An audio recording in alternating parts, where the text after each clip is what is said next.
Hello cricket ప్రియులారా, భారత మాజీ క్రికెటర్ నవజ్యోత్ సిద్ధుతో షమి చిట్ చాట్ నిర్వహించాడు. ఇందులో కొన్ని ఆసక్తికర విషయాలు పంచుకున్నాడు.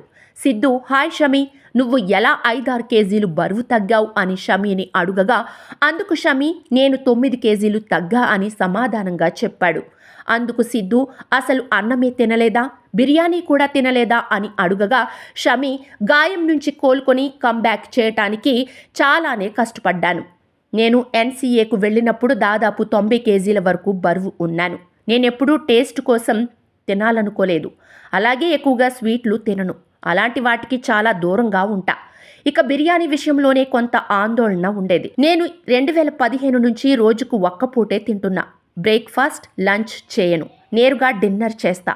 ఇది మొదట్లో కష్టంగా అనిపించినా అలవాటైతే తరువాత ఈజీ అయిపోయింది అని షమి తెలిపాడు. ఇప్పుడు ఈ వీడియో సోషల్ మీడియాలో వైరల్గా మారింది.